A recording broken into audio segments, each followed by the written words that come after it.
Chapter 115. The room erupted into chaos the moment time resumed.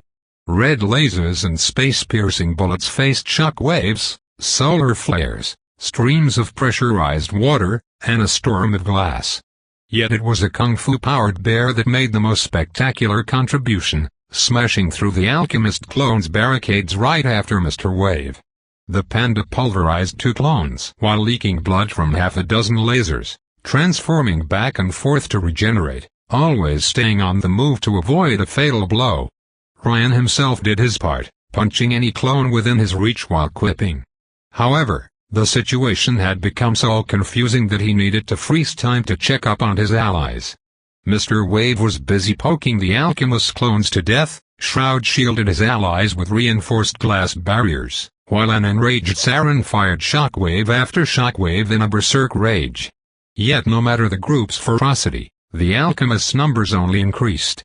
One Ava Faber clone duplicated by a factor of 10, and the new doppelgangers followed her example.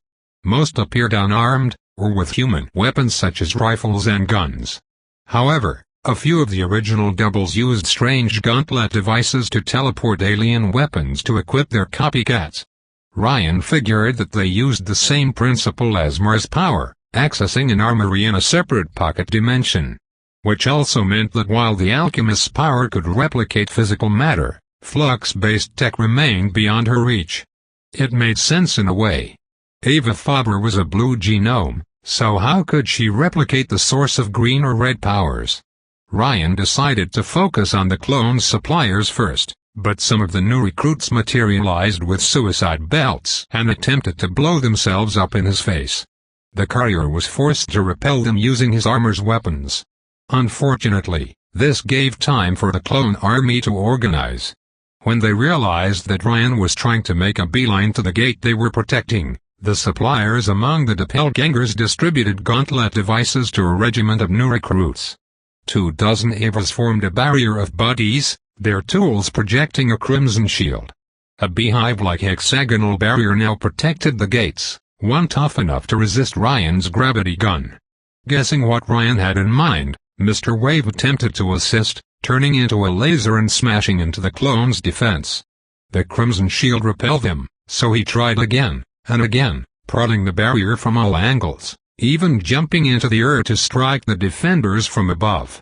Though the doppelgangers held the line, their shields often flickered on impact. Much like ET's technology, their machinery ran on a limited supply of juice and would eventually run out. However, for once in Ryan's life, time wasn't on his side. Not only were the clones summoning more of themselves, they also organized better. Groups of energy shield users formed security barriers around the arsenal suppliers, allowing them to arm the reinforcements with minimal interference. 2 groups of 6 laser users each trapped the panda in a pincer attack, and though the man-bear moved swifter than lightning, he couldn't outrun light. The doppelgangers gave him no breathing room and pushed him back against the orange world portal, slowly, but certainly. By now, the dead released so many blue flux particles that the whole room looked like a Smurf party. "Rary, behind you!" Len shouted just as time resumed, the courier noticing 2 Avas raising a rifle with a 2-meter-wide barrel at him. He barely had the time to dodge to the side to avoid a green flux blast, which ended up turning the metal walls into wood upon impact. "Oh, an eco-responsible weapon," Ryan said, as Len beheaded the clones with a stream of pressurized water. Shorty moved to cover him, while he engaged the nearest doubles in melee. "I want one." If only they weren't trying to exterminate the last panda, the Avas might have been true planeteers. His other allies didn't fare any better. Some clones could see Shroud even while he turned invisible, and forced him to stay on the defensive by raising glass barriers to stop projectile volleys. Saren's shockwaves overpowered shield users, but her power armor had cracks here and there.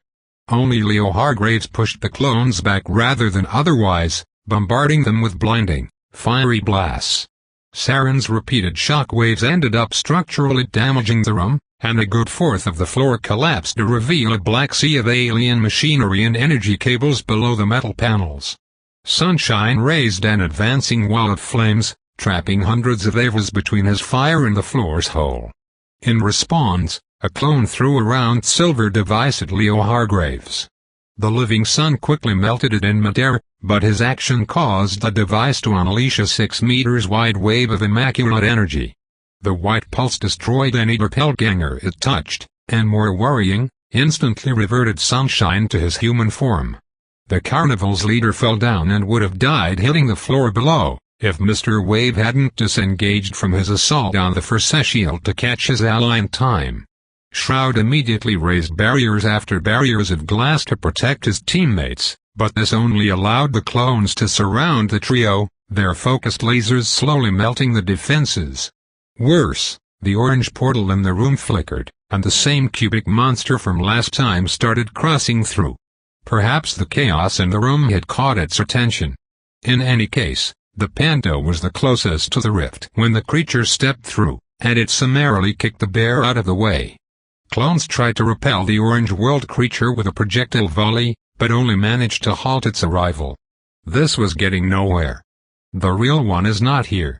Ryan shouted through his armor's loudspeakers, pointing a hand at the gates.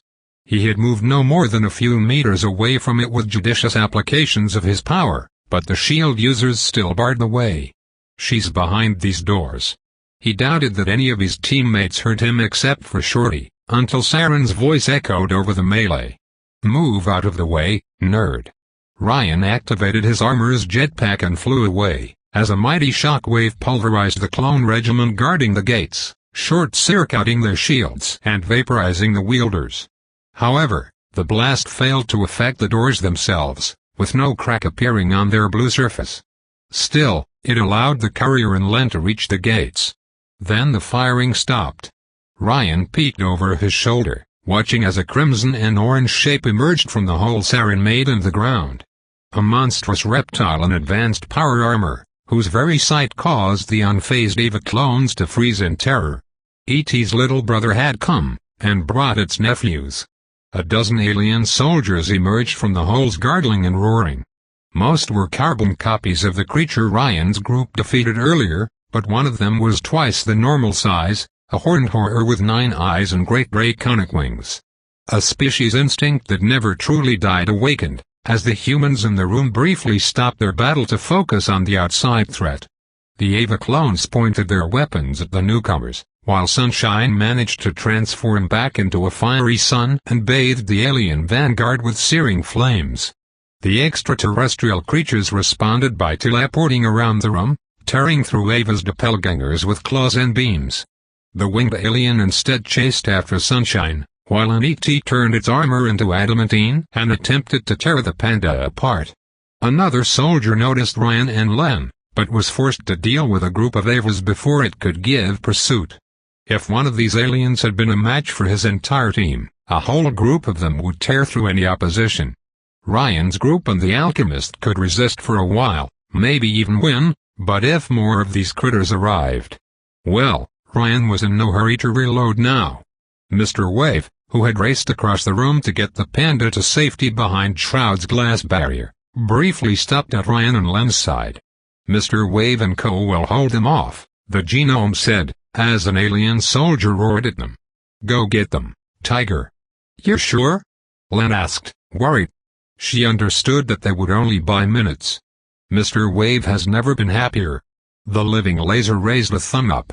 He can kill them more than once. Ryan didn't find any fault with that logic, and answered with a thumb up of his own. Mr. Wave immediately tackled the approaching alien soldier head-on, sending it flying backward, before reinforcing Saren. The lively psycho used shock waves to push the concrete orange monster back through the rift. Can you hack through these gates? Ryan asked Shorty. Give me a menu. Len didn't finish her sentence, as the blue gate reacted the moment she touched it. It slid open in a blink, granting the duo entrance. The truce ended right there, as the remaining Avas attempted to stop Ryan from reaching the door with a volley of projectiles. But he froze time, grabbed Shorty, and moved into the next room while dodging lasers. The gates immediately closed behind him when time resumed, isolating them from the chaos outside. The courier could barely see a glimpse of sunshine engaging in an aerial duel with the alien dragon before the separation. The room Ryan and Len had walked into was clearly the starship's command center, and reminded the courier of Micron's mainframe. A colossal biomechanical brain pulsated in the middle of a glass pillar, hooked to a dome of nerve-like cables by biomechanical circuits. The duo found the real Ava Faber connected to the machinery. Though age had wrinkled her face and turned her black hair white, Ryan recognized her facial features. A human head was all she had left though. A hideous biomechanical body supported her skull, a grotesque parody of a human skeleton with elongated arms, life support systems, and artificial organs pulsating in an iron rib cage. Here Asshole Prime stood, with her eyes closed. Cables linked her head to the glass tank and the giant brain within, much like how Alchimo's technology allowed him to experience captured minds' memories. Ryan noticed other strange tendrils hanging from the glass tank, probably to allow multiple people to connect to the machinery. "She's sleeping?" Len asked, as the alchemist made no attempt to stop their approach. She remained in the thrall of a deep, peaceful slumber. Ryan guessed that the body modifications enhanced her control over the alien technology. Much like Alchimo, she had cast out everything getting in the way of pure processing power. Ava Faber had embedded herself into the starship's mainframe, like a tick on a cow's hide. Soaking herself and its technology, knowledge, and power, never interacting with the world outside except through the safety of a screen. She lived in a snowglobe, sheltered from all consequences. "Damn it, this is Monaco all over again," Ryan said. He wondered how much the technology had affected her, though. Ryan suspected that hooking oneself up to an imperialistic civilization's brain hadn't improved her sanity. "Do we?" Len pointed her weapons at the alchemist's head, hesitating. Ava Faber's eyelids opened. The eyes were gone too, replaced with black cameras. They glanced at the two genomes, as soulless as anything else in this cold, artificial place. "I dreamed too long," the alchemist said, her voice nothing more than a soft rattle.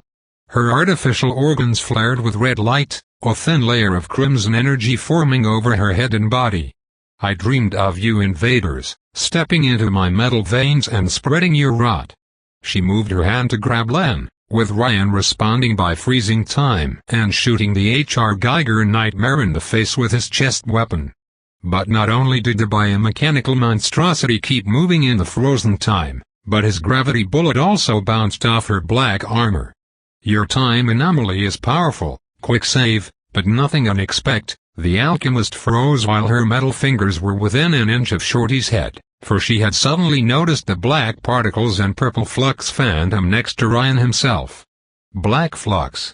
Ryan exploited her confusion to end his time stop, allowing Shorty to realize the danger and back away.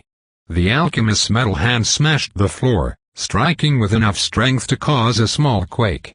"Guess you don't know everything about us," Ryan said, as he opened fire again, Shorty assisting him with torpedoes and pressurized water.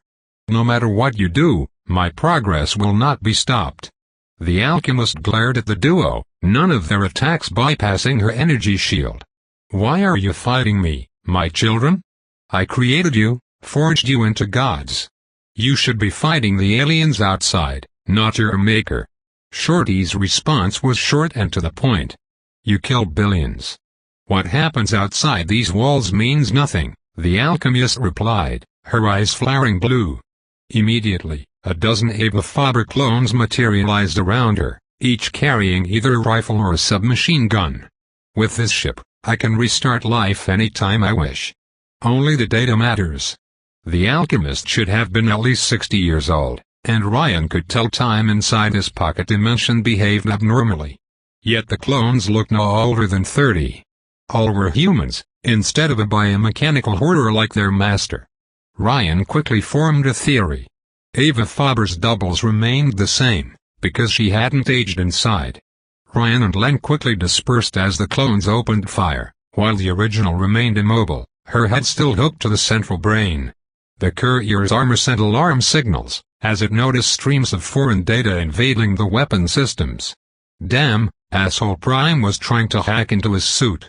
So, You think you can improve the welfare of mankind by sacrificing the old one to make your new, improved version?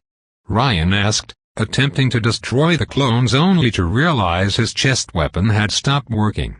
She clearly cared more about the idea of humanity than its actual people, that was for certain. Have you heard of human rights? I have seen other worlds beyond this dimension, the alchemist rasped haughtily. In one of them, the nations of the world were laid low by a flu. No disease will ever ravage genomes, nor will invaders from other worlds. You will not interfere with the march of progress. Who elected you? Ryan replied, freezing time for a second to smash some clones, then backing away to avoid a punch from the original. I was democratically chosen by the plushy majority, gave universal health care to my psycho followers, and fought bravely against the red tide threatening our way of life. What did you do? Governments are for those who cannot lead, the original Ava Faber replied, summoning more reinforcements even while Len struggled to keep them at a manageable number. Half a dozen clones turned into 20, and these started making copies too. Most humans live a short-sighted existence, caring for nothing more than their own personal comfort. They do not have the courage to make the necessary decisions. And who do you lead, clones of yourself? Ryan asked with a snort, rushing towards the biomechanical brain's tank. You've never led anyone in your life. You offered no guidance, raised no nation, inspired no follower. You wrecked the old world, and then you hid among the penguins instead of helping us get back on our feet. Hell, I'm sure you killed everyone at your old workplace when you couldn't convince them to join you.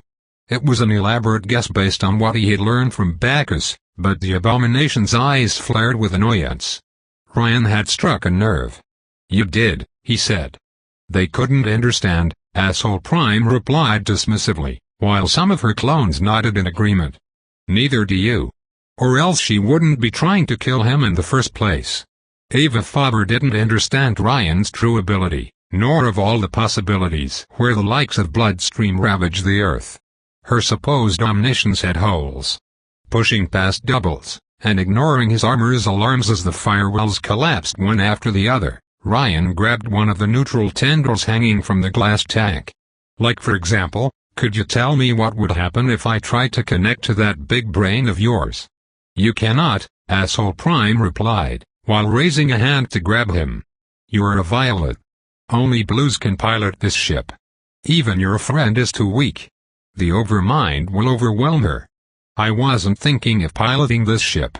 And with that, Ryan froze time, black flux flying out of his armor. The alchemist could only blink in horror, as black particles touched the alien tendril and infected their way into the glass tank. You fool. Her giant hand moved to swipe him aside, and when Ryan attempted to jump away, his armor refused to move. She had hacked the motors. Time resumed just as her fist hit him. Ryan heard the armor's plates crack under the strain of the blow, and flew across the room like a wingless bird. He hit the blue door in a catastrophic crash, before falling on his chest, unable to move an inch. But it changed nothing.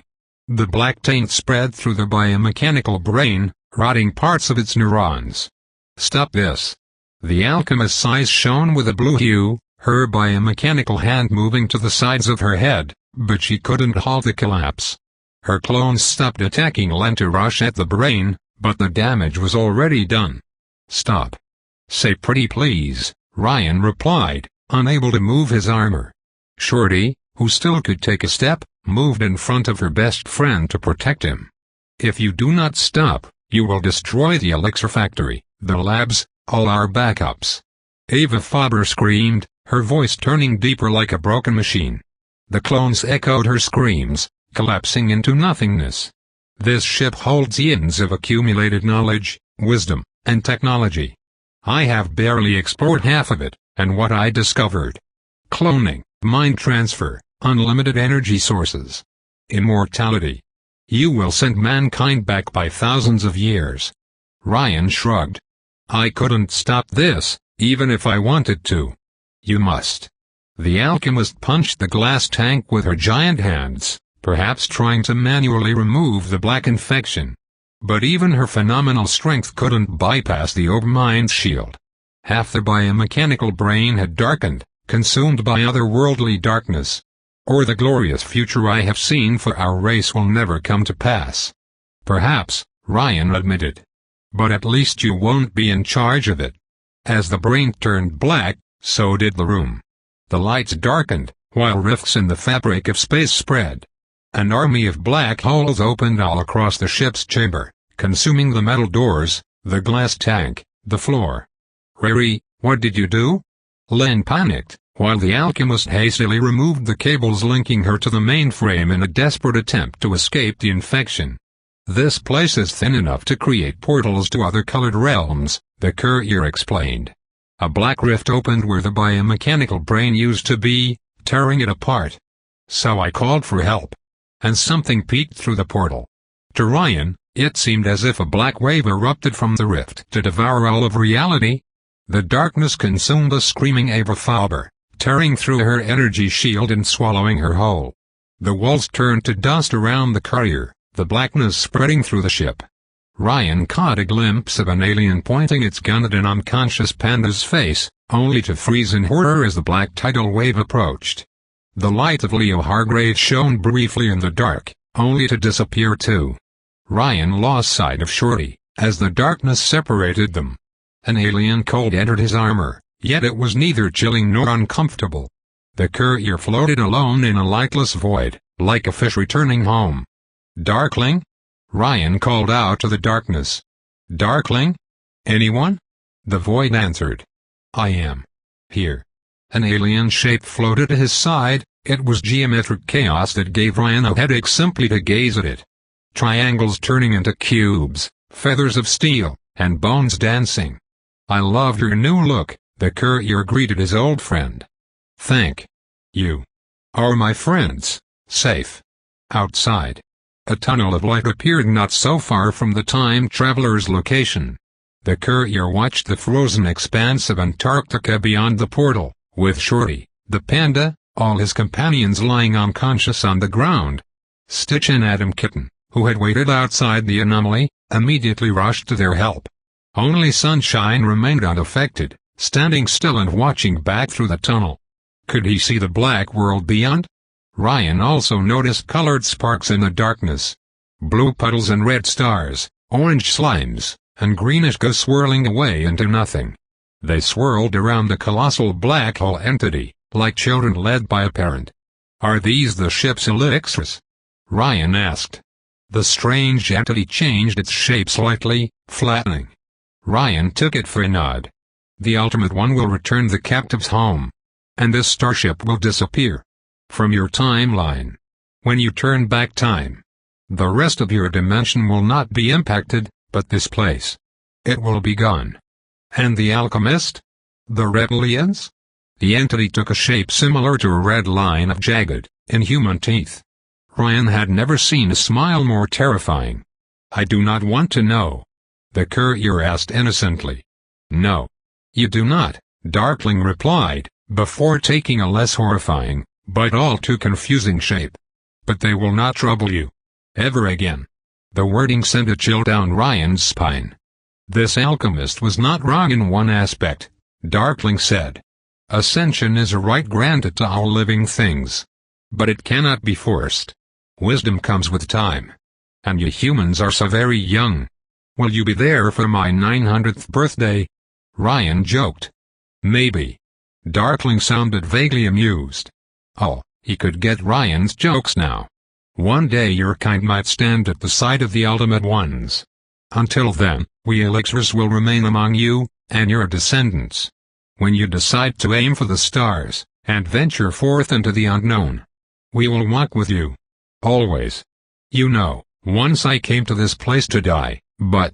Ryan smiled behind his helmet. Now I hope to live long enough to see mankind explore the universe. Darkling's shape changed into a sphere of light. You have something to live for now. Yes. Yes, he did. I should go back, Ryan said. If he trusted his experience, staying too long in the black world might permanently change him. But before I go, I have a question. Ask. Is my black power getting stronger? Black consumes. A paradox is self-reinforcing. Each reality you consume, each color you devour, increases your power. You asked for an end to what cannot die. And the more you destroy what should never die, Black's logic becomes your reality's logic. Darkling remained silent an instant, before offering a warning. Beware. Black is anathema to the laws that bind you into a man's shape. If you are not careful, it will consume you too. Ryan's thoughts turned to the alchemist, and how the black flux had consumed her alien technology. Yes, he would rather avoid seeing his armor painted black. I will keep it in mind. There are still obstacles for you to overcome, but I think you are ready. The pieces are set. Darkling floated away. I will be watching you, my friend. You don't wish me luck? Ryan asked, as the portal grew closer to him. What use is there for luck? For a man like you? Somehow, even if it came from an alien creature. Darkling managed to make these words sound warm and encouraging. Ryan floated through the portal, and an instant later crashed on icy ground. Finally, the courier heard Felix say, as his favorite kitty rushed to his side. I thought you were a goner. I'm a tougher mouse than that, kitten. With the alchemist gone, Ryan's armor worked again, and he managed to move his head around. Stitch was already tending to the wounded, but everyone seemed to have made it to the other side. Saren's armor had cracked in some spots, and more tragically, Mr. Wave's clothes had holes in them. And Leo Hargraves floated above them all, thoughtfully looking at the horizon. You went there too once, Ryan guessed. Years ago, Sunshine replied, descending down to earth. I was afraid of the dark back then. Of the unknown. I thought I almost died inside that place, but now I wonder. Ryan would be happy to exchange tales around a coffee.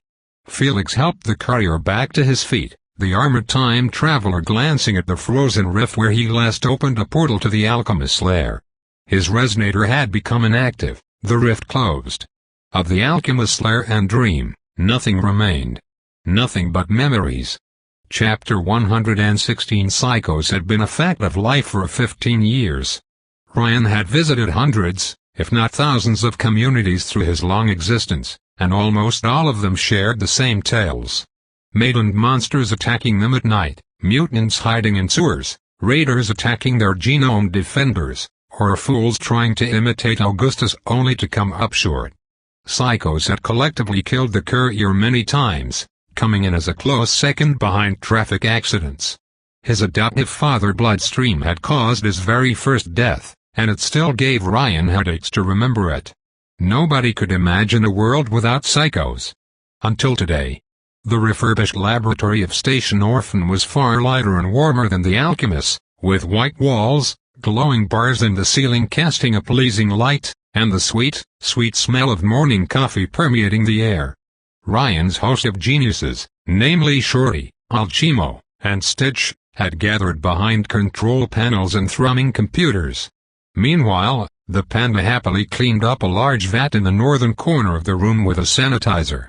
All were gearing up for an experiment that might change the world's face forever, though their patient lacked their enthusiasm. I don't want to go inside, Sweet Saren grumbled at Ryan's side, arms crossed. Find another way, nerd. There isn't, Ryan replied. Truth be told, nothing guaranteed that the operation would work at all. Even though they had copied the alchemist's research data before destroying her base, the group didn't have her wealth of alien technology. Come on, you fought aliens and you're afraid of a glass tube. Instead of blasting him where he stood, Saren let out a grunt. It's not the vat, she said. It's getting out of that suit. Ryan guessed, avoiding any joke or jab. The woman had suffered for years from her condition, never feeling anything nor experiencing joy. Taunting her on that front, especially now, would feel like kicking a cancer patient. Saren shook her head. Doesn't matter. You wouldn't bring this up if it didn't, Ryan replied. You know, I'm a certified therapist and I've seen everything. I'm here if you need an ear. I ain't like your princess, Saren scoffed. I don't need a white knight. You think I'm that weak? I don't think you're weak, just alone. Though the psycho didn't answer, Ryan could tell from her posture that he had nailed it. And even that is a thing of the past. I mean, we had a good time raiding drug churches, exploring new continents, freeing the government from both the rebellions and the Illuminati. It was nice, the psycho agreed, looking away at the geniuses toiling away behind their computers. And you're following up with your promise, which is more I can say from Adam. You ain't a think. See? Ryan decided to share some wisdom accumulated over centuries of time travel. If you keep all your feelings for yourself, you're never going to get over your fears and neuroses. Either you become more open with others, or you need to blow off steam. If you want to follow the latter path, I would suggest bullying Ghoul. I would rather hit Adam, Saren replied, before raising her hands and moving her fingers. The movements were unnatural, gas pushing cloth from the inside. Every time I get out of my suit, I fear getting scattered to the winds. Stretching for miles, feeling my mind slip away with the distance. You can't imagine how it feels, nerd. No, I can't, the courier admitted. Though you already left your suit behind once, when we made an FBI raid on Ishia. I know that the experiment is as safe as it can be around you. Saren sighed. But I still feel weak, and I hate it. Ryan crossed his arms, meditated on what to say next, and then uttered a single word. Bianca? Saren bristled at her true name being spoken, as if she had forgotten it. Being vulnerable is never easy, Ryan said, trying to find the right words. Especially not with others. After building strong and thick walls around ourselves, it's difficult to tear them down. Saren snickered. Easy for you to say, Mr. Time Traveler. It's not as perfect a crutch as it seems. At this point, Ryan had decided to fully come clean to everyone not in the know yet among his group. Saren had been the first, but the courier hoped to have a discussion with Felix and especially Mr. Wave. The former already suspected something was up, and the latter. Ryan owed him much more than his love of Kashmir. You know, when Olivia and I... Ryan took a deep breath, before speaking his mind. I was scared of her, at first. Very few things scared me since I got my power, but she topped all of them. She could remember. She could kill you for good, Saren guessed. Throw her daddy at you? That'd worse. Ryan shuddered at what Olivia could have done, if she had taken more after her thunderous father. For the first time in many, many years, I had to be honest with someone that wasn't my best friend. Like a bear cornered in his cave. It was difficult. I mean, yeah, now she's my first lady, but she could have easily been my Lee Harvey Oswald too. Who? Saren asked, showing an absolute lack of culture. That inane question was proof that anyone could become Ryan's vice president these days, which she took as a badge of honor. The courier prided himself on his government's inclusivity. All of this to say that it took me a while to trust Livia, and even longer to feel at ease around her, the courier explained his point. We struggled to conquer our fear of the other, but in the end, it was worth it. All the pain and the fear led to something better. Do you see my point? No. Oh well, then you're on your own. Saren chuckled. Seriously, I get it, she said. That day is going to make all the efforts and struggle worth it. Maybe I'll get diabetes with my new body. Genomes can't develop diabetes, Ryan said absent-mindedly. My life has been a long string of frustration and disappointments, smirtass. He could almost taste the bitterness in his ally's voice. Even before Adam. Each time I hope it will change, and I'm always left disappointed. Not anymore. Taking that leap of faith might sound hard, but it will be rewarding. Really? She asked. You know, I agreed to follow you on this stupid mission because part of me hoped that the alchemist had a plan for us. That what I went through had a purpose. Well, as it turned out, I was just experimental junk. That's the thing with life, we have no purpose, and we are completely free, Ryan said. Free to change, and live as we want. You know what's the worst part, nerd? Saren asked with sorrow. I've spent so much time looking for a cure, I'm not sure what I will do with my life if your idea works. You could start with community service. You worked with Adam for years, so you've got a lot to answer for. I'll leave the circus to the explosion brat. Saren glanced at the vat, seeing her gas mask's reflection in the glass. What will you do after you're done with all our messes? I'm not sure yet. Like Saren, Ryan hadn't planned anything beyond completing his perfect run. At first, I thought I would drive into the sunset towards new adventures, hopefully with Shorty in the back seat. If you leave New Rome, would there be room for one more? Your car ain't that big. I always have room for more minions, Ryan replied. But only if you call me Mr. President in public. Don't push it, Saren replied with amusement, while the panda emerged from the cleaned vat. What's up, Doc? Ryan asked his panda one. It's all good, Sifu. The panda declared with a raised paw. I removed all the germs from my fur too. Saren hesitated for a few more minutes, before finally deciding to take the leap of faith. She opened her hazmat suit, and let her gaseous body leak out. A cloud of alien chemicals emerged from the suit, and moved into the vat. It's going to be all right, Bianca, Ryan promised, as he and the panda closed the glass door behind her. This time, it will work. I swear. The gaseous cloud briefly took a vaguely humanoid shape, before turning back into formless mist. Of course it will be all right, Alchimo grumbled, while Len typed on the computer panel. You made us work day and night on this, you meatbag slave driver. I would be willing to keep this up for weeks, Dr. Stitch replied. This will change everything. We are ready to begin, Riri, Len said, barely staying in place. No doubt a part of her still hoped that if this experiment worked, it might help her father. The courier nodded, giving his assent. Cables linking the computers to the vat activated, while a plastic lamp projected a blue light above Saren's gas form. The panda, thanks to his multiple fields of expertise, had managed to translate the elixir's flux language based on the alchemist's notes. The process would be simple, in theory. The group would use a system based on the chronoradio to send signals to Saren's elixirs, guiding them into rewriting her DNA based on a new paradigm. One that followed Livia's ratio of Homo sapiens and Neanderthal genes, cleanly separating the psycho's powers. I worry about her mind, however, Dr. Stitch said. Modifying her body on such a deep level will give her a brand new brain. She will remember, Alchimo replied absent-mindedly. In fact, she would remember everything. When the elixirs bond with us, they see our thoughts and wishes, and translate them into flux, Ryan whispered, remembering what he had read from the alchemist's data. True genomes exist on two levels. The biological, and the immaterial. Ryan should have realized it before. Of all people in the room, he alone existed in two places and eras at once. Two brains separated across the time stream, yet sharing a single consciousness. Henceforth, his neurons weren't the full seat of his intellect. If a host's consciousness partly existed in flux form, then it would also explain cases like Mr. Wave, Sunshine, Geist, and Saren in particular.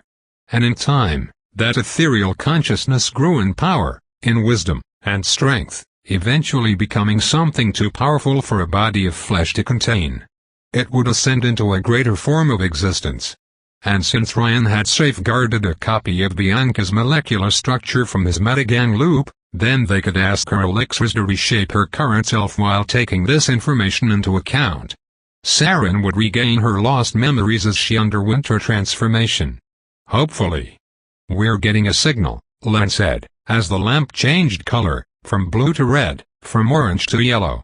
The elixirs are communicating. Can you put on the loudspeaker?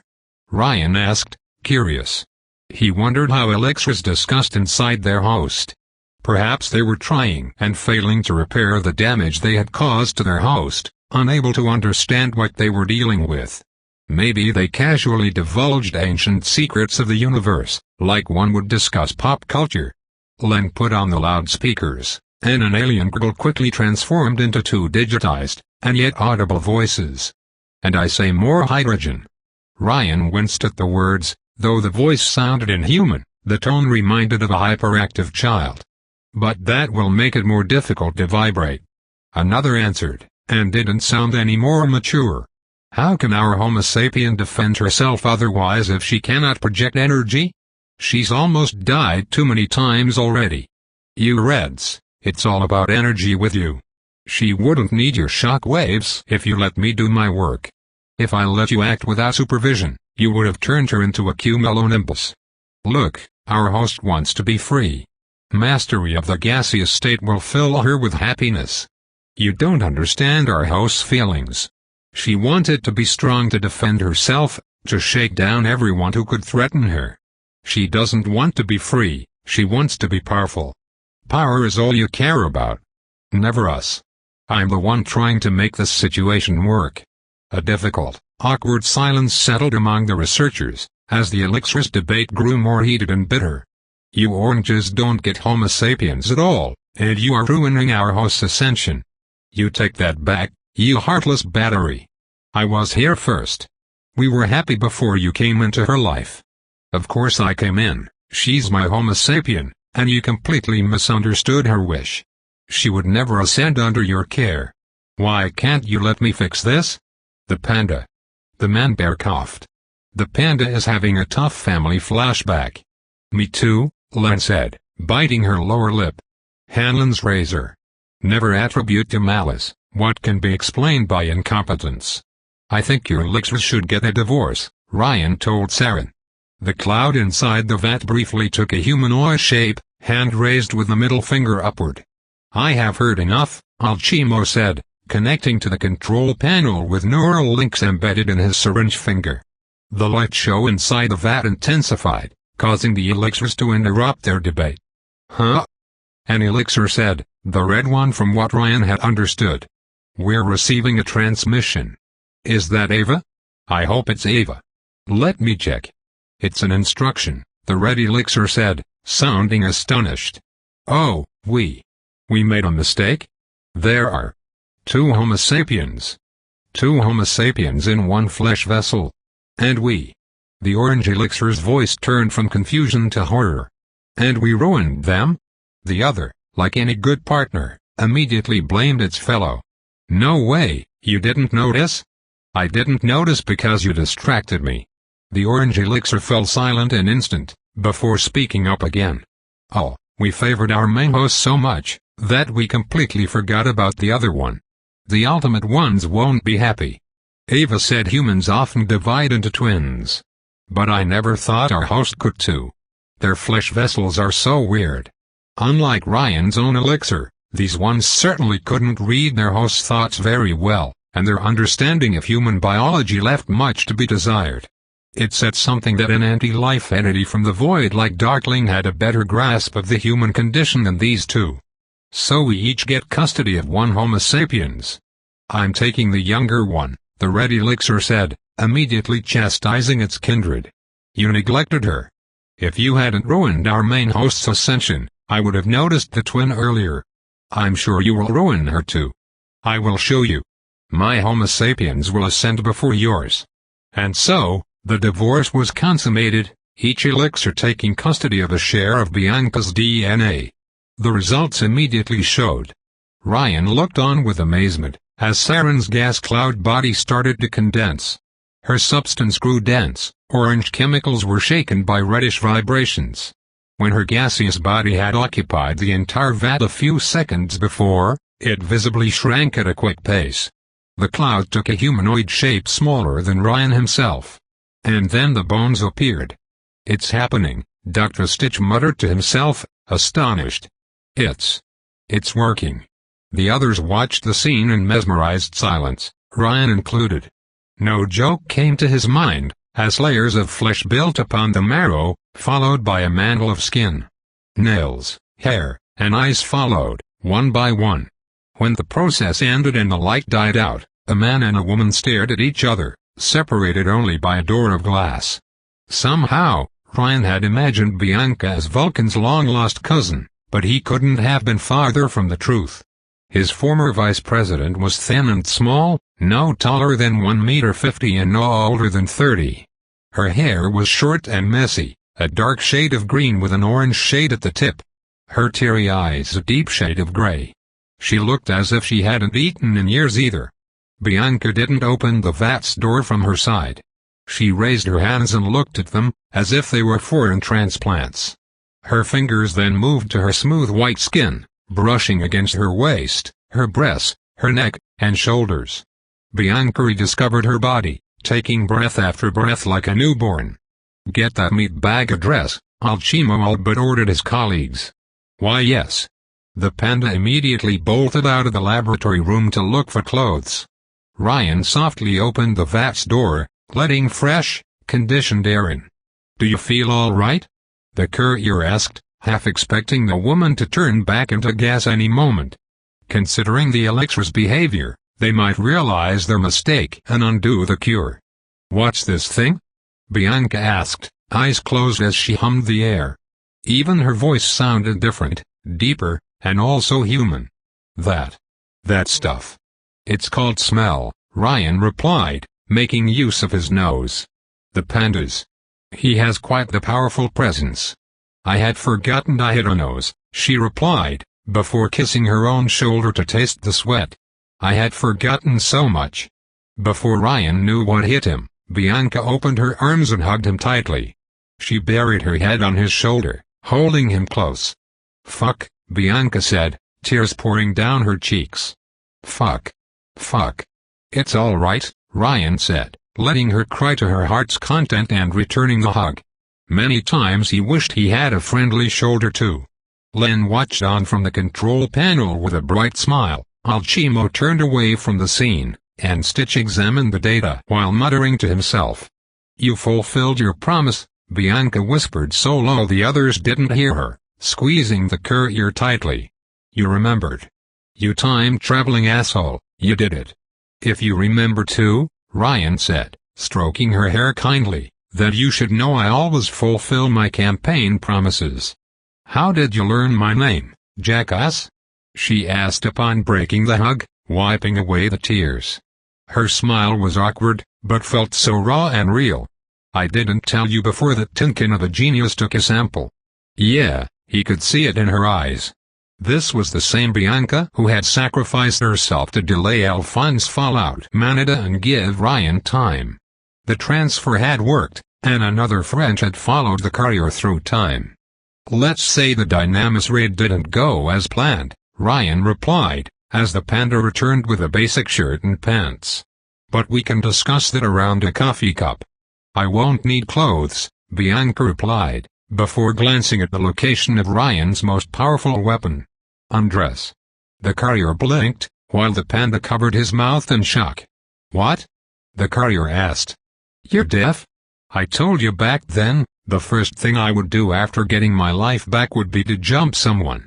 Hey, just because all my predecessors conquered the Secretariat pool doesn't mean that I have to do the same. This offer comes with a limited time, Mr. President, so you better get decided within the next 5 minutes or reload." Dr. Stitch's head perked up when he heard the last part, but Ryan remained firm in his devotion to Livia. "I'm sorry, but I'm married," the courier replied. "I have a spare cashmere suit though, which is the next best thing in the world."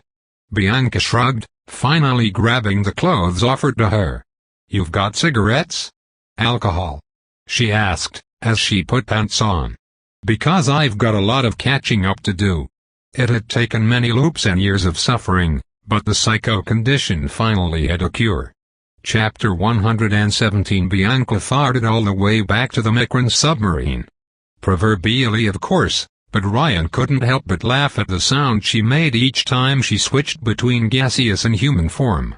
Now, she was doing a live demonstration to the courier and the carnival members deep in the submarine's mess. Most of the group sat around white tables, while Mr. Wave prepared cocktails behind a short counter. Bianca's body, clothes included, turned into an orange cloud with a snap of her fingers. Unlike her time as a psycho, the substance reminded Ryan more of faint-colored mist than thick, toxic chemicals. Once she touched the thrumming metal walls of the submarine, they didn't corrode into dust. Ryan looked at his traveling circus. Leo Hargraves had taken back his sexy, handsome human form, and didn't hide his joy. Stitch scribbled notes on a journal. Maddie kept his arms crossed with skepticism, and their new recruit, The panda, acclaimed Bianca with his paws. So? Bianca asked as she returned to her human form, her cloud coalescing into flesh, hair, and clothes. Terrible clothes, by the way. How could she live with herself wearing only shaggy jeans and a tank top the courier would never understand? So I will introduce you to your Lord and Savior, Wardrobe, Ryan replied. I can't, in good conscience, let you run around dressed like that. Still better than a hazmat suit, the young woman snickered, searching her pockets for a cigarette and a lighter. The corrosive aspect of the gas was probably the result of synergy, Dr. Stitch said. Now your powers act independently. You can switch back and forth between solid and gaseous, yes, and your chemical compound no longer degrades metallic material. I ain't going to rust any metal tool I get my hands on. Bianca asked with a scoff, causing her cigarette to vibrate. Unlike her orange power, the red one worked shockingly the same. Yeah, I won't miss that part. Might need to change my name though. May I suggest Lady Flatulence? Ryan asked mirthfully. Instead of pinching him, his former vice president answered with a joke of her own.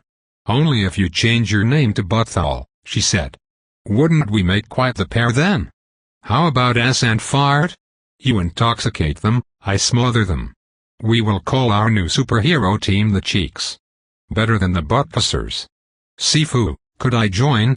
The panda asked enthusiastically. Of course, Ryan replied.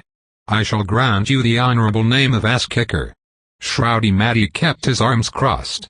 Though he had championed the treatment for the psycho condition, seeing it in action filled him with doubt now. I hope you all understand what this discovery means, he said. While it is preferable to having a psychopath with 2 powers, this means anyone can technically receive 2 powers now. The number of would-be Augustus wannabes will increase. I doubt so, Sunshine replied with optimism. With Ava Faber dead and her facility destroyed, nobody can make true elixirs. Once the Mecrum bases are destroyed and Dynamis is dealt with, knockoffs will become a thing of the past. Never say never, Sunshine, Ryan replied, knowing that someone could always develop the right power to make more of them. But I agree. The elixir well will eventually dry up, and the problem with Lightning Butt isn't the fact he has 2 powers. It's what those 2 powers can do combined. Sunshine nodded in agreement. Invulnerability and his destructive lightning make Augustus a danger to human civilization, but among the thousands of psychos we encountered, only Bloodstream possesses a truly cataclysmic power combination. There will always be the likes of Mecron and Adam the Ogre, psycho conditioner or not. Point taken, Shroud conceded. Considering the data we gathered and the projections on the elixir distribution, Stitch said, elixirs will more or less vanish from circulation within 10 years. New genomes afterward would be born, rather than made. The elixirs that remained would be like buried treasures lost to time. The alchemist had planned for genomes to overcome Homo sapiens, and they would do so. With a stable genetic code, former psychos will also be able to reproduce, bolstering the new breed's numbers further. I won't speak for all psychos out there. Bianca lit her cigarette and enjoyed the taste of incoming lung cancer. But I ain't starting any more trouble, unless the nerd asks me to. Moi. Ryan asked, switching between his native tongue and French. You gave me my life back, jackass, she replied. I owe you a debt I can't ever repay. Whatever you want from me, you'll get it. But I'll still punch you in the arm if you push your luck. Would you submit to a trial? Leo Hargraves asked. Yeah, I guess I would. Bianca let out a cloud of smoke from her nostrils. Will I be convicted? Your crimes are nowhere near as severe as Adam or Sishak, and you helped us a great deal, Sunshine replied with wisdom. I believe in second chances. Your captured teammates will be treated the same. Only geniuses with our resources and combined expertise can make this cure work though, sir, Stitch pointed out. We will need support to expand it across Europe. Nighthogs? Shroud asked. Dynamis? Ryan replied jokingly. Get the best privatized healthcare in the world? Which isn't saying much. His transparent teammate grumbled, as if a pigeon had assaulted his windshield. They already have the infrastructure, Ryan, but none of the ethics required. We could work with Enrique Manada, but not the rest of his family, Leo Hargraves replied. There is still time to think about the future. Let us first cure the Meta gang members in captivity, and see if the treatment sticks. Ryan left his allies to debate how to mass-produce the cure to sit behind the mess bar counter. Mr. Wave gave him a purple cocktail, with a tasteful blue drinking straw. What is this? The courier asked. This is the Virgin Wave Mojito, Mr. Wave pitched the cocktail. Mr. Wave can make people drunk on non-alcoholic beverages. Ryan took a sip, closing his eyes in pleasure as the taste washed over his mouth. Such a perfect mix of grape juice, honey, and so many secret things. His idol's exquisite taste didn't stop at fashion. Delicious. Mr. Wave only accepts the best, the genome replied, a hand on the counter. The son told Mr. Wave that you wanted to talk to him? Yes, I did. The noise of their allies' debate drowned Ryan's voice, as he dropped the bomb without warning. I'm a time traveler. The courier expected questions, but Mr. Wave was too good for that. One cannot travel through time. Time waits for Mr. Wave, but only after he counts to infinity. And when Mr. Wave kills time, it stays dead. Obviously, Ryan replied. Do you remember the day we met? You saved me from an explosion. The superhero joined his hands. Mr. Wave has had that pleasure, yes. You saved my life more than 20 times, Ryan said, as he sipped the cocktail. I lost count afterward. Sometimes I tripped, sometimes I dived down. You couldn't save me all the time, but you always at least tried. When I die, I often remember the feeling of your cashmere suit pressing against my face to shield me from the flames. Mr. Wave listened in respectful silence, his wavelength head lacking anything like facial expressions. You were always present when I woke up, Ryan continued his tale. Sitting at my bedside, as if you had a responsibility towards me. Mr. Wave had one, the man replied. If Mr. Wave had seen you earlier, you wouldn't have ended up in the hospital in the first place. If you had, you would all be dead. And Ryan himself too. Whenever I woke up, you always tried to help me in any way you could. At one point, you even toured all of Italy's coastline at light speed to try and find Len. There is no light speed. Light travels at Mr. Wave's pace. The colorful genome's voice turned from amused to serious. Why did you run away, Ryan? I wasn't in the right state of mind, the courier admitted. You know the 5 stages of grief? I think I was stuck at the depression part for 30 years. At least 20. Took me a stay in Monaco to reach acceptance and enjoy the ride.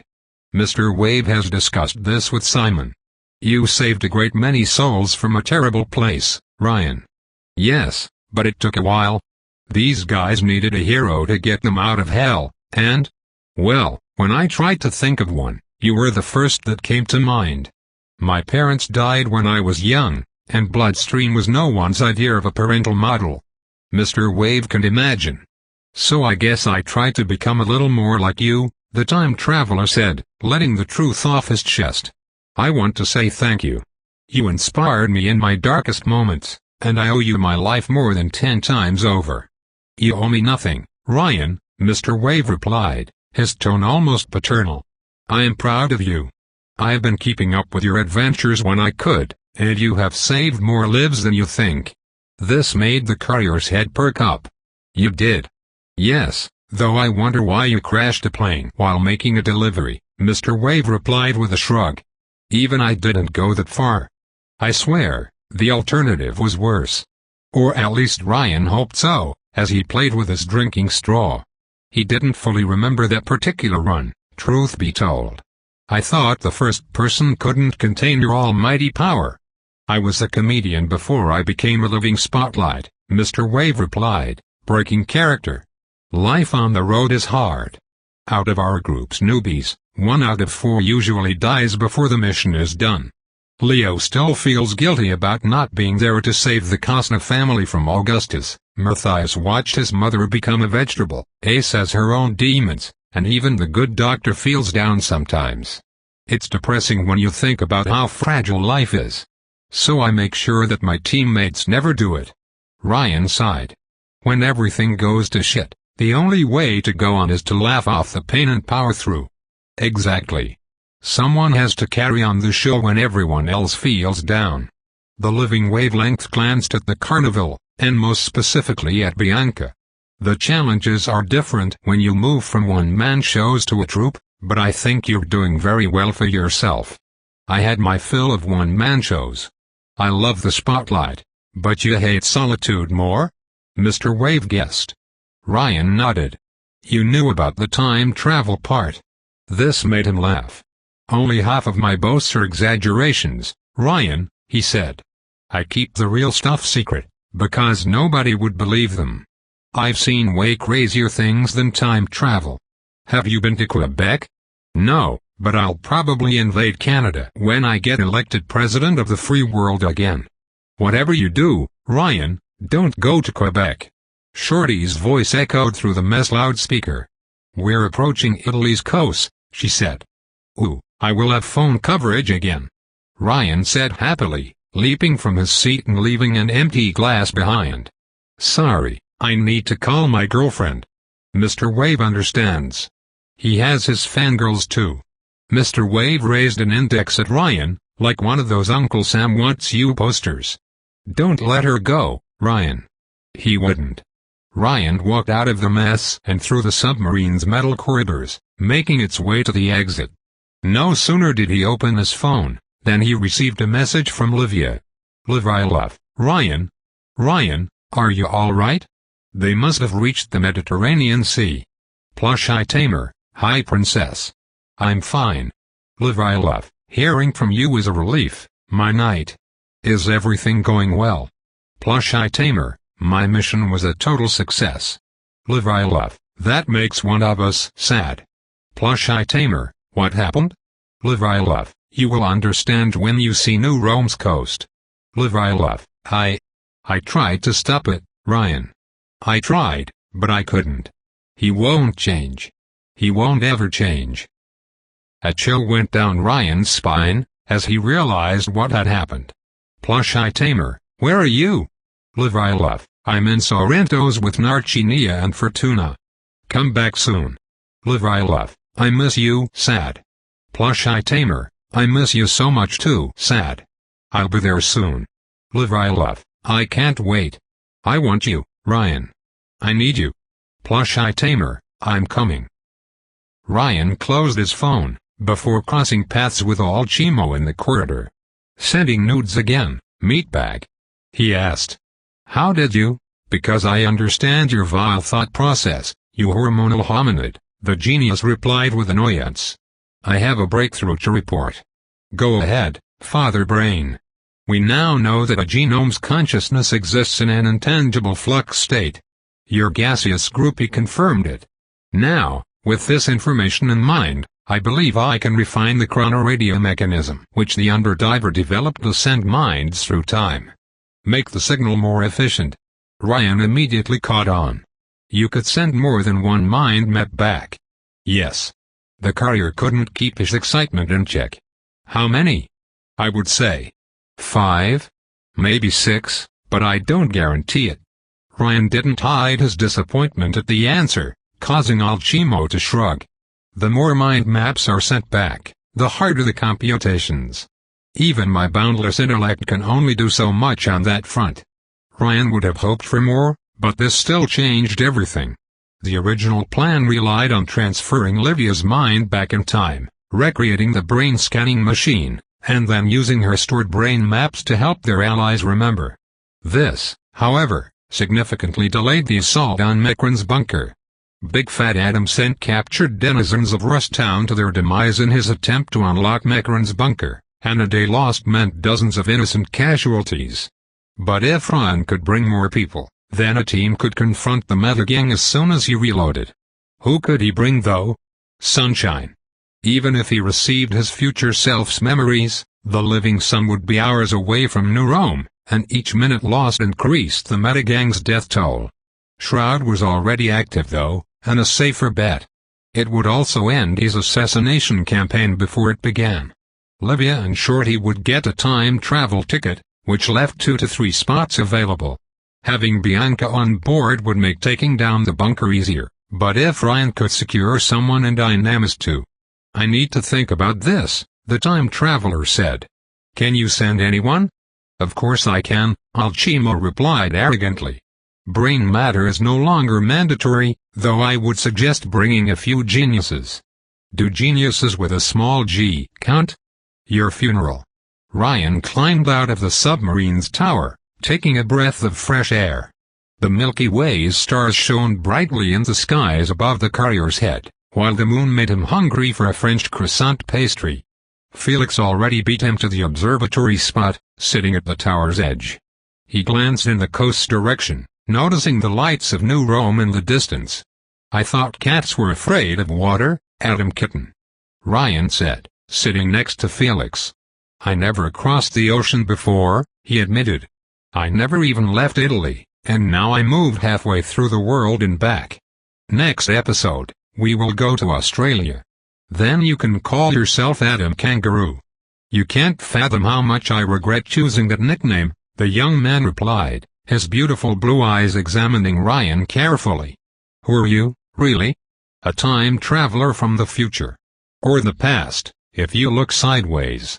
Felix squinted, considered his fellow genome's words, and then reacted with denial. I don't believe you, he said. Unsurprising, but disappointing. Adam Cat had accepted the truth pretty quickly in the previous loop, but this current iteration hadn't bonded much with Ryan. Then how else do you explain, well, everything?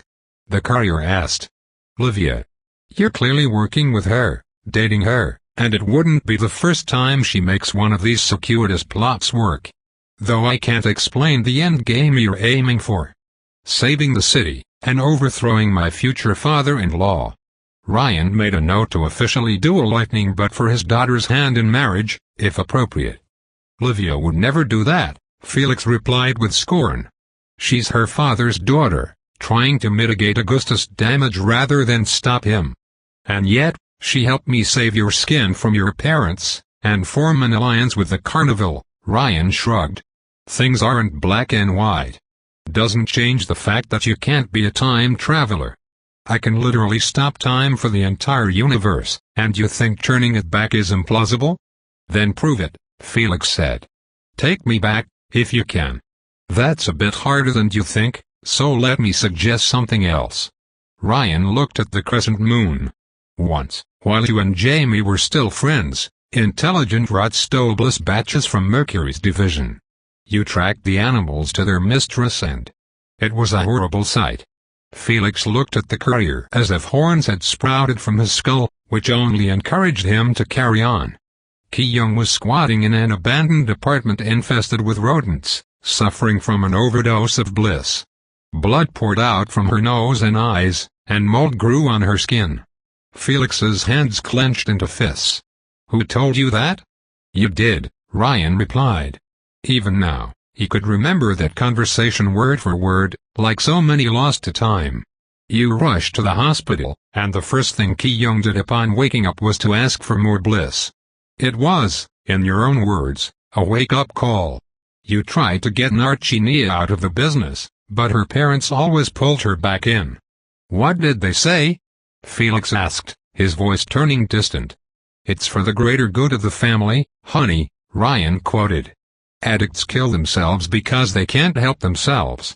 Adam Kitten spent the next few minutes considering the courier's words in grim silence. Many emotions flashed on his face, from anger and doubt, to grief. Taking a page from Mr. Wave's book, Ryan let his friend process his feelings in respectful silence. It's too vivid, Felix said. Livia would have gotten the details wrong, and I never told the full story to anyone. Either you can read my mind in addition to stopping time, or you're really a goddamn time traveler. I don't see what a mind reader would have to gain from telling such a nonsensical story.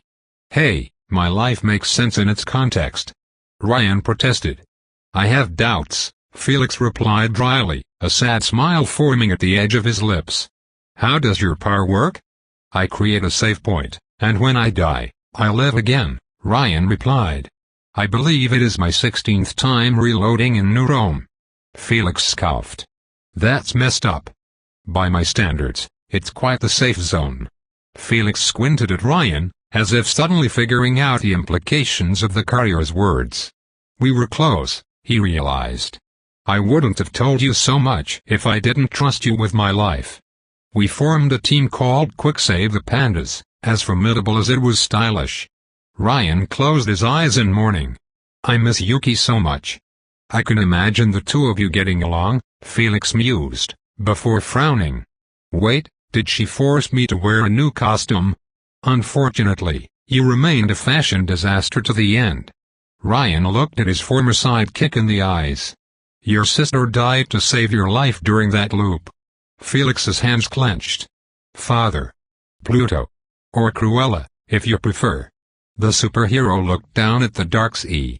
Augustus is always going to send someone after me, he said.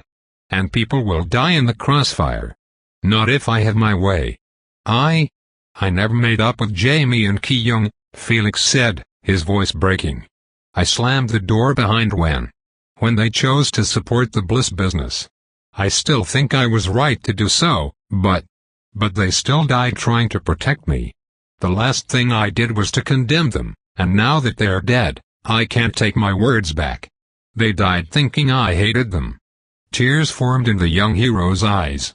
Hey, kitten, it's all right, Ryan said, putting a hand around his friend's shoulder.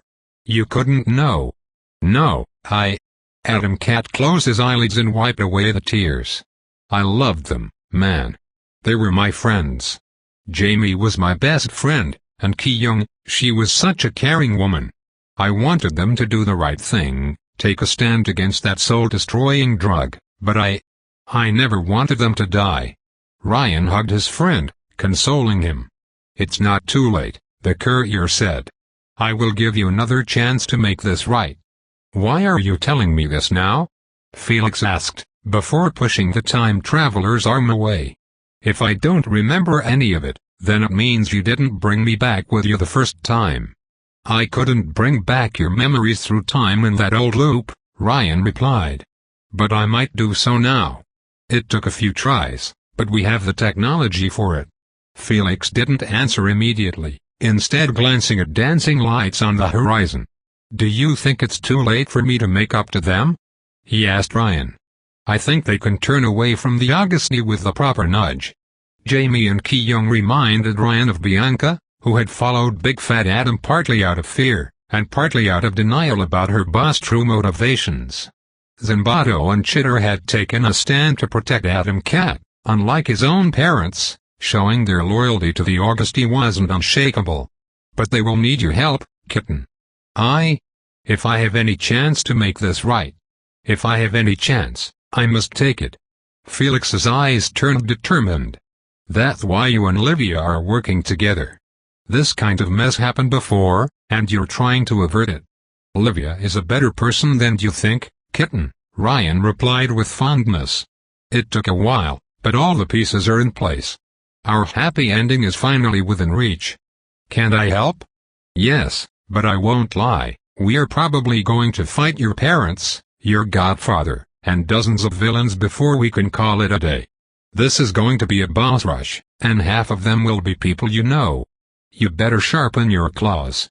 The good thing is, I hate almost everyone I know. Felix's gaze turned determined. Where do I sign up?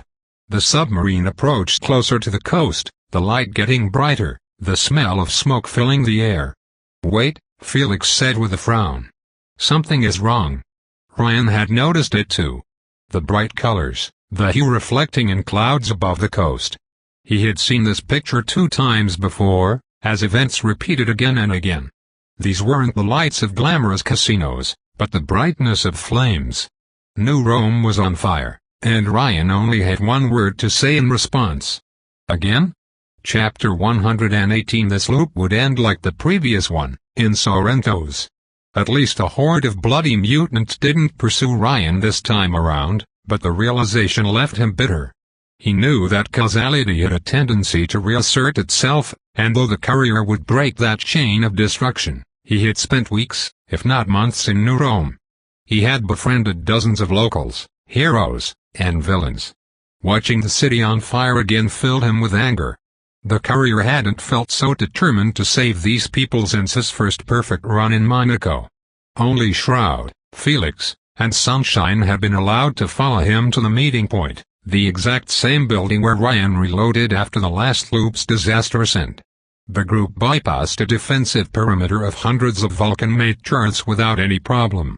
Only Adam Kitten and See-Through came in full costume. Leo Hargraves panted as he walked in human form, while Ryan came with a dashing suit granted by Mr. Wave. "Have you forgotten how to walk?" Ryan asked Sunshine, who liked endurance. "I'm sorry, but I only carry damsels in distress in my arms, or lost kittens." "How about Atomic Hound?" Felix asked. "How does that sound, as a new name?" "It sounds like Atom Puppy to me," Ryan replied. Felix let out a sigh, realizing that there would be no escape from mockery. Hargraves smiled, though there was little joy in it. "The longer I use my power, the less I want to become a man again," he confessed. "Sometimes I spend weeks without returning to normal, and often forget that I can." "Your power impacts your mental health?" Felix asked, as they reached gray, reinforced doors. A camera observed them. "In a way," Sunshine admitted. "A part of me wants to shed my humanity, and become a radiant sun full-time. I didn't understand why, but meeting the alchemist quelled my doubts." "It's not a bug," Ryan said. "It's a feature." Sunshine shared an extremely strong connection with his elixir, perhaps as much as the courier himself. Both were closer to this ascension than most. Ryan still didn't fully understand what the process would imply, but transforming into a denizen of the colored realms was a part of the package. Hargraves might end up becoming a true sun one day, leaving Earth to illuminate some dark corner of the universe. Ryan considered it a better alternative than him burning their planet's atmosphere, or worse. "Yes. That's why I try to stay a human when my power isn't needed. If you spend all your time in the air, you stop relating to the people on the ground." Sunshine narrowed his eyebrows, as a thought crossed his mind. "I wonder if Augustus is in the same situation. Unlike me, he cannot revert back to his human state. If half the tales we learned about him are true, he was a nasty piece of work from the start," Shroud replied. "I know," Hargraves said with a sigh. "But a part of me hoped that human nature wouldn't be capable of such cruelty without outside factors." Ryan remembered his first date with Livia, and how he had found Discount Zeus posing as a statue in his own kitchen. The courier had blamed senility back then, but in hindsight Lightning Butt probably suffered from a similar syndrome as his nemesis. The power slumbering inside him wanted to become a statue of indestructible, inviolable metal, and it became harder to resist the urge with age. The building's doors swiftly opened, a golden retriever in human form immediately latched onto Felix. The poor kitten let out a gasp as the vile creature squeezed him like a fruit, while Ryan's judgmental gaze appraised her white ensemble. 6 out of 10, maybe 7. "You fool, you idiot, you moron." Fortuna said so many flowery insults in such a short amount of time, that Ryan's mind automatically censored half of them. "You heartless little..." "Hi, sis," Felix didn't finish his sentence, as Fortuna slapped him on the cheek with enough strength to crack his mask. "Hey. You deserve worse," she replied, before hugging him again with tears in her eyes. "You idiot. You almost died. If you had died, Adam Cat said nothing for a moment, before hugging his crying sister back. "I'm sorry I worried you," he said, and he meant it. 2 other girls emerged from the building, a teenage Spitfire and an elegant lady. Felix. Little Narcinia immediately joined the group hug, overjoyed to see her adoptive sibling again. "Thank God you're alive." "I'm here, Narci," Felix whispered. "I'm here."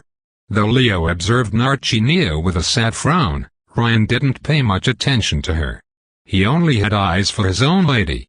Livia walked out of the door's threshold, wearing the black coat and dark ensemble that she loved so much. The dress highlighted her pale skin and hair, and the red around her eyes. She cried, Ryan realized. She cried for New Rome. Neither said a word. They didn't need to. The couple simply hugged tightly, and let their hands do the talking. Meanwhile, the Vern siblings had separated, and Fortuna finally noticed her boyfriend's presence. "Matthias." "Fortuna," he replied, removing his glass helmet with his power. "I'm glad you're." She kissed him on the mouth before he could finish. At first surprised, Shroud put his arms around his girlfriend and shyly embraced her back. While Leo, Livia, and Ryan smiled at the sight, Fortuna's siblings reacted with distress. "You," Narcinia complained, while Felix looked weirded out. "Don't you, my future husband?" Fortuna said upon breaking the kiss. "Husband?" Matthias asked, horrified. "You're marrying me," his girlfriend answered, as if it were obvious. "I had some doubts left about our relationship, but watching you help save my brother dispelled them. We are meant to be together, and this time, I'm not letting you leave. Ever." "Wow, you're skipping a lot of steps," Matthias replied, though he didn't protest as much as Ryan had expected. "But you already have the ring." Fortuna protested. "You only have to make your proposal." "I don't have a..." The squeegee man magnet froze in place, examined his glass armor, and noticed a golden ring accidentally stuck in it around his waist. He let out a loud sigh. "So that's how it is." "No way out, Invisi boy," Ryan warned him. Matthias rolled his eyes, before pushing his girlfriend back kindly. "Let's do it properly, all right?" he asked her. "Take it slow, see if we can make it last a few years." "Oh, sure," she replied with confidence. "I know it will work out." Ryan chuckled, before glancing at his own girlfriend. "You're under house arrest, Melody?" "They are," Livia said upon breaking the embrace. "But I am not friendless. Uncle Silvio sent the guards away for today." "Neptune?" Shroud asked, his girlfriend putting her arms around his left one. "Why would he let us have this meeting?" "Because I told him this was the only path to peace that I could see," she replied with a sigh. "He is the only sensible head among my father's close collaborators." "What happened in our absence?" the glass man asked. Livia looked down on the ground, her hands reaching for Ryan's. Her boyfriend held her fingers into his own, and she squeezed them. "After you fled, Father reached the conclusion that you and Dynamis were allied, and so..." The Augusti princess looked in New Rome's direction. Even kilometers away from the metropolis, one could still see smoke in the skies. "And so he decided to launch an offensive. I did everything I could to stop an escalation or delay it, but..." Augustus had made up his mind long ago, Shroud guessed. His mother's prophecy stated that lightning but would go ballistic at one point, and causality would not be denied. "Yes," Livia said sadly. "My father always intended to strike at Dynamis. When the bliss factor fell and Felix attempted to take Narcinia away, the conflict became inevitable. Hector recalled Fallout before granting him command over his corporate army, and now the war will engulf Europe." Ryan could almost taste the guilt in her voice. Since she had helped her boyfriend destroy the Bliss Factory, she blamed herself for the war that resulted. "It's not your fault, Livia," the courier reassured. "You did all you could." "I didn't," she replied with remorse, while Felix observed her with a strange gaze. "I had years, Ryan. I had years to take more drastic measures to prevent this disaster. I thought that if outside circumstances changed, my father wouldn't unleash such destruction. Because he treated me with kindness, I excused his cruelty towards others. I looked the other way, and I was wrong. It's him, Ryan. It's all him, and he will never change." Narcinia noticed Sunshine gazing at her, making her anxious. "I'm Leo Hargraves," the shiny paladin introduced himself, his voice kind and warm. "Some people call me Leo the Living Sun." "I know," Narcinia said, a bit intimidated. "My parents hate you." While Shroud winced, Leo shook his head. "No, they didn't," he said, his voice heavy. "Your parents were my friends." He searched into his clothes and brought out an old picture, showing it to Narcinia. Ryan glanced at the photo, which represented a couple and their baby child. The man, built like a woodsman, had black hair and familiar blue eyes, but the woman, the brown in her hair, the freckles on her cheeks, the smiling face. Though she had only inherited her father's eyes, the resemblance between Narcinia and her mother was uncanny. "This is your father Bruno Costa, and his wife Julie. Some of the nicest people I ever met. And this baby." Leo put a finger on the child. "This baby is you, Julia." Narcinia took the photo without a word, while her siblings looked on. Felix could barely suppress his anger, while Fortuna clearly didn't know what to say. "You were born long before I met your parents, but I held you in my arms when you were only a few years old," Leo continued. "Your parents. Your parents were heroes. Your father was a yellow who could cut through anything, and your mother was a green with the power to alter life. Together, they were trying to make this scorched planet green again, until Augustus slew them and took you away." "No." Narcinia refused to accept it. "No. It can't be. My parents, my true parents, were raiders. They deserved to die." "He speaks the truth, Narcinia," Livia said, looking at the photo with regrets and remorse, as if she had done the grim deed herself. "These are your true parents. Mars and Venus lied about everything." "It can't be." Narcinia protested, looking at her elder sister for support. "Fortuna, say something." "Narci, Livia's never wrong, and our parents. Our parents tried to murder Felix, because Godfather Janus asked them to." Lucky Girl tightened her hold on her boyfriend's arm, while her brother looked away in silent rage. "If they can do that, they are capable of anything." "Augustus murdered your parents," Leo continued, the pain in his tone. He killed them while I was away, and took you with him. Afterward, he had Bacchus shatter your mind, so you would forget your family, and gave you to Mars and Venus when they struggled to conceive a third child. Augustus also slew the 50 people who lived at your mother's farm," Shroud added with disgust. "He burnt the crops she had made with her power, plants that could have helped erase famine and clean up radioactive areas of the globe." "Why?" Livia asked, while Narcinia covered her mouth with one hand in horror. "Because your father is not an emperor, but a deranged warlord. He offers no future, believes in nothing but strength. This." Shroud pointed a finger at the smoke clouds in the skies. "This is his ideal world. Fire and ash." "I know," Livia replied, her tone icy. "I know." Leo Hargraves locked eyes with the Auguste princess, and the empathetic son understood what made her feel ill at ease. "What happened to Juno was a mistake," Leo Hargraves said. "I will not apologize for it, because nothing will ever excuse an innocent dying. The ends never justify the means employed. On that front, you are right to despise me. I don't have the strength in me to forgive you for killing my mother, Mr. Hargraves, even accidentally," Livia said with a long and heavy sigh. "But my father has to be stopped. What he has done today is monstrous, and cannot be justified. However, a part of me wants to. I will not make excuses for him. Not anymore. You were right, nothing can excuse slaying the innocents, and my father killed countless more than you ever will. So you will help us take him down?" Shroud asked, causing Livia to nod firmly. "You have my word that once your father has been stopped and his organization dismantled, I will submit to whatever trial you see fit for your mother's death," Hargraves promised to the Auguste princess. "If we can stop him," Shroud replied, before glancing at Ryan. "Leave this to me," the courier replied. "Jupiter won the first round, but Saturn is back in the game." Livia didn't answer, causing Narcinia to look up at Hargraves. "Tell me more. About my..." The young girl coughed. "About my parents." "I will," Sunshine promised.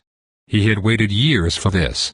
Leo Hargraves started regaling Narcinia with tales about how he met her true parents, while Matthias took Fortuna aside, holding her hands. Ryan guessed that his translucent friend needed to come clean about how he saw their relationship. Which left only Felix, who exchanged an awkward glance with his example Livia. "Felix," Livia replied, half icy, half embarrassed. "I'm sorry I dumped you," he declared bluntly, before thinking it over. "Well, no, not quite. Let me reword that. Damn," he made Len look like a smooth talker. I still think that quitting the Augusty was the right decision, and I stand by it, Adam Cat continued. But I could have done it less harshly. I knew you were under a lot of pressure to smooth things out with the organization, and when I saw New Rome burning, I realized that you were trying to prevent this disaster. No, Felix. Livia shook her head, her voice breaking. You were right to leave this rotten empire. I know how you felt about me. I understand why it could never work between us. Our parents pushed us into something we weren't ready for. But it wasn't right to condemn you for being in an impossible situation. If you had left, Augustus would have lost all fetters. I can blame Jamie and Ki-young for looking the other way, but I see that you were trying to stop your father from the inside. Felix awkwardly scratched the back of his head. All of this to say that I hope we can stay friends, even after all of this. We can, Livia replied with a small smile. But now is not the time to discuss rebuilding burnt bridges. No, of course not. Felix glanced at Ryan with embarrassment. Sorry, quick save, I realize this discussion must feel awkward, considering the two of you are dating now. Yeah, jealousy is for those who don't trust their partners, Ryan replied, making Livia blush briefly. It's all right, Kitty. Felix sheepishly looked away, before straightening up. Good luck. Adam Kitten hastily left the couple alone to join Leo and Narcinia, while Matt and Fortuna had a heart-to-heart talk a few feet away. Ryan was glad that Felix made an effort to reconnect with the people he left behind. The courier still thought that the kitten had a right to leave a toxic family environment behind, but he had thrown the good aside along with the bad. You know, Ryan whispered to his girlfriend, when we met, I never thought you and Sunshine would end up on the same side. I don't like him, she replied while leading him inside the building. But I trust you. He followed her through the corridors and into a private bedroom with painful yellow walls, and a painting facing the bed. Though unfinished, Ryan recognized his own torso, holding Livia in his arms bridal style. His girlfriend must have started it a few days before the courier returned from Antarctica. I missed you, Ryan, Livia said as she closed the door behind them. It was hard without you. I told you, he replied warmly. I will always come back. How were your winter vacations? Didn't you receive my messages, princess? I did, but I want to hear it from your sweet lips. The trip was pretty good, he answered while stroking her hair. I destroyed the Illuminati, the reptilians, and raided Area 51. You destroyed our government's secret masters without taking me with you? She pouted. Though I guess you left us the CIA. Would the Dynamis military-industrial complex count? He moved his forehead against her own, until he could smell her warm breath. You wanted to tell me something when I came back. She blushed, before averting his gaze. It's going to sound cliché. Can't you subvert my expectations? Ryan asked, causing Livia to chuckle. Nah, I'm kidding. There's no such a thing as a bad cliché, just a bad execution. It's all about saying it with the heart. Livia moved in front of him, put her arms around his neck, and locked eyes with her boyfriend. Ryan held her by the waist, and studied her expression. Her cheeks turned bright pink and she bit her lower lip, trying to muster the courage to speak. Eventually, the Augusty princess took a long deep breath, and said 4 words. I love you, Ryan. And her boyfriend didn't know how to answer. Oh my, you were actually speechless, Livia said with a sheepish grin. You didn't expect it? No, I didn't, Ryan admitted, his heart having skipped a beat.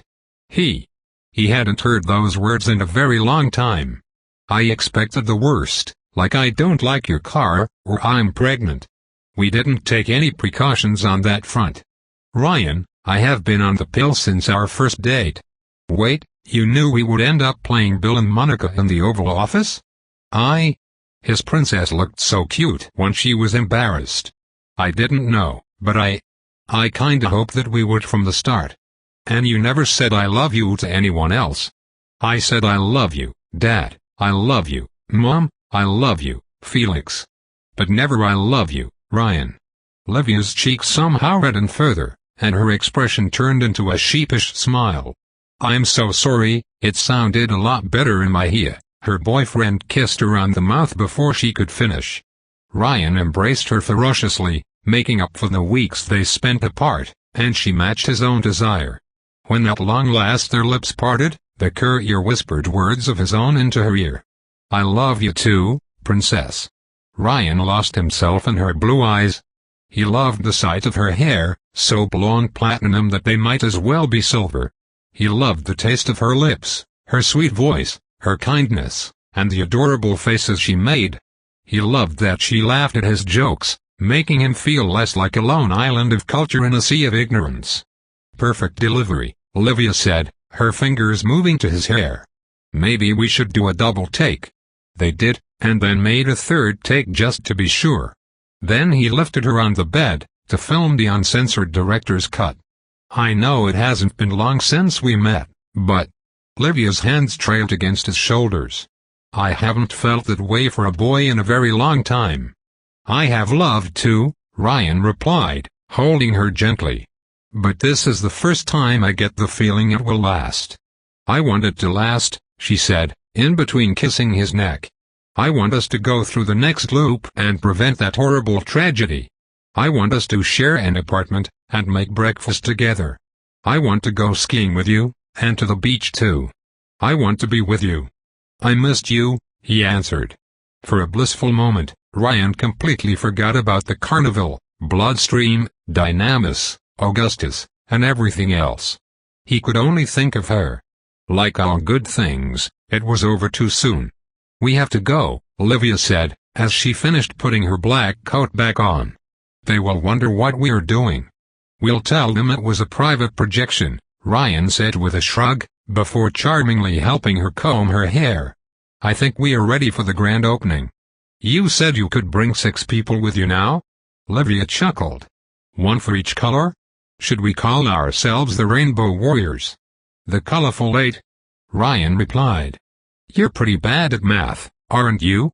It's a cunning strategy. That way our foes will always wonder who is the missing member. It will inspire fear. For all they know, our 8th genome could be Mecron. When she had finished dressing up, Olivia sat on his lap while he rested on the bed. So? His girlfriend asked. Who will be on the winning team? I'm open to suggestions. Maybe Narchinia. We're missing a tag-along kid. My plan was to make a mind map of her now, but not to transfer her mind, Olivia said. If Felix and I ask her to, she will submit to the memory upload in the next loop willingly. Olivia, we can't leave a priest, drugs, and a preteen on an island without supervision, Ryan joked. It's a recipe for an FBI raid and a true crime video. And that's not mentioning the people in the basement. To save the bliss test subjects, we will have to strike the factory early with Narchinia and Bacchus inside. I can inform Narchinia of that secret room, and she will give the victims medical assistance, but Bacchus will ground her in response. We will have to extract her from the island by force. Ryan considered it a plus. He had sworn to bury Bacchus beneath his facility, and intended to deliver. So, here is the timeline so far. The courier tried to put everything in order. I call brain dead as soon as I reload, so he arrives in New Rome as soon as possible. I give Gold a grave robber treatment, finish my delivery. Is that part necessary? Olivia asked with a raised eyebrow. Quick save always delivers, no matter how many tries. Ryan was proud of reforming the postal service, one explosion at a time. Do you have a 24-hour delivery offer? Olivia asked with a sly smirk. I could take you up on it. I have one, he said, putting his hand on her chin, but only for the right person. She exploded into laughter, the most wonderful sound Ryan had heard so far in his long, long life. All right, Ryan, his princess said with amusement. So afterward we meet at the bunker with anyone you could send back, and we deliver a one-sided thrashing to Adam the Ogre. I love it when you speak my language. Since we attack the meta gang within mere hours of your reload, we should be able to save every Rust Town denizen that they captured, Olivia added. I'm hesitating about the planning afterward though, Ryan admitted. Should we strike the Bliss Factory and then Dynamis? I suggest taking one organization at once, Olivia said. If neither the Metagang nor Felix make waves, my family will stay more or less dormant until the Olympian meeting. So I propose that we take over the bunker, build that dashing armor of yours, cure the psychos, and break the Dynamis monopoly." Livia nodded. "If their knockoff's true nature is exposed and the supply destroyed, the organization will collapse. We can ensure both Hector Manida and Fallout are removed from power, and leave Enrique in charge of reforming what remains. Alphonse Manida will fight to the bitter end though, and there is the question of your adoptive father. In the end, Len will choose what we do with Bloodstream," Ryan replied. "I want her father dead for the good of everyone else, but I owe her that much." "A choice." Livia nodded. "There is also another reason to target Dynamis first. Their gravity gun. Their anti-Zeus weapon?" Ryan suspected it used the same technology as Micron's variant. "You said it wouldn't work in your visions." "It won't work with Dynamis, but you have a way of making my visions lie," Livia replied. "With Dynamis out of the picture, we can focus on my family. We will need to act quickly, as Dynamis' collapse will embolden Dad. We will have to strike before he can mobilize his organization to take over the city, and for that, we need to decapitate its leadership. They would have to take down the Olympians, and then top the rampage by bringing down Mob Zeus." "Are you sure you want to be involved in the demolition?" Ryan asked. "You can leave this mess to me." Livia silently looked at him, her eyes heavy with concern. "What bothers you?" the courier asked. "What if he kills you?" his girlfriend asked with concern. "What if my father kills you? Or Aunt Pluto, or Cancel? Or Adam and Fallout?" "They won't." Though deep down, Ryan remembered that all his encounters with Augustus had ended with a thrashing so far. The courier had yet to defeat Fallout in a fight either. "They can," she replied, unconvinced. "And if you perish without sending my mind back, I may not trust my notes and submit to the memory transfer." Ryan tried not to think of that possibility. "If I die, and if I reload, I will come to you, and we will find a way." "How?" "I don't know," her boyfriend admitted, "but I will find a way. There is no such a thing as a plan guaranteed to work, and I—" "You what?" Livia asked with a frown. "I watched you die before," Ryan replied, remembering the time Big Fat Adam blew up the Bliss factory alongside Len and Livia. "I watched almost everyone outside die at least once. I can't let that happen again.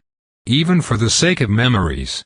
That's why I can't let you fight my family alone, Ryan. The risk for us to lose everything is too great."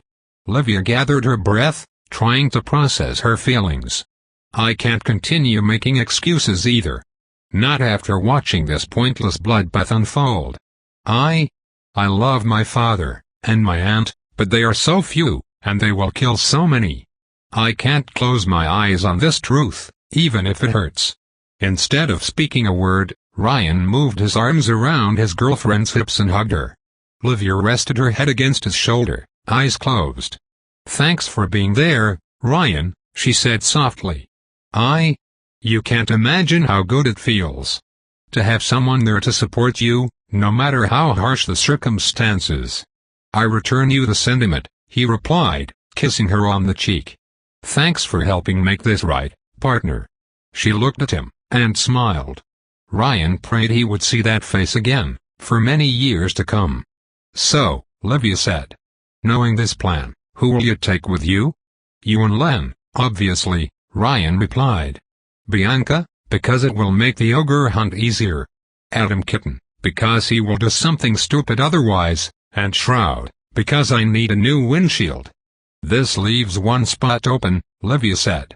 "I can bring Fortuna as reinforcements, even if her mind isn't sent back in time, so we need to pick the right ally." "Wardrobe," Ryan said immediately. Livia looked a tiny bit jealous, to his amusement. "Seriously, Ryan? The panda? You're sure?" "Certain." After all his achievements, Ryan's Panda 1 deserved a spot on the team. Besides, he could help strike the bunker early, unlike Leo Hargraves or even Mr. Wave. Although, I usually have joyride runs before wrapping things up," Ryan said. To try all the things I won't be able to do after my perfect run. Like, prank your dad, send Luigi to space. We could do that together. Livia shook her head. No, Ryan. It's kind of you to propose that, but no. You're sure? It would have been amazing.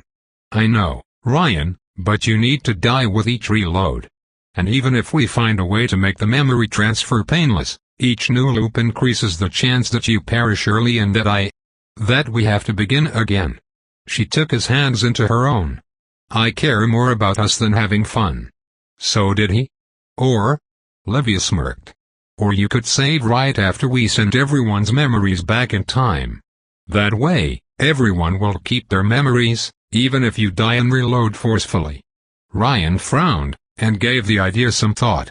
The problem is, if I save and I miss something, you will save within 10 seconds of the reload, Livia interrupted him with a chuckle. What difference could 10 seconds make? Good point. It wasn't something Ryan usually did, but well. He was open to new experiences, and it cost nothing to try. It was time to begin his perfect run. Tobe continued. Thanks for listening.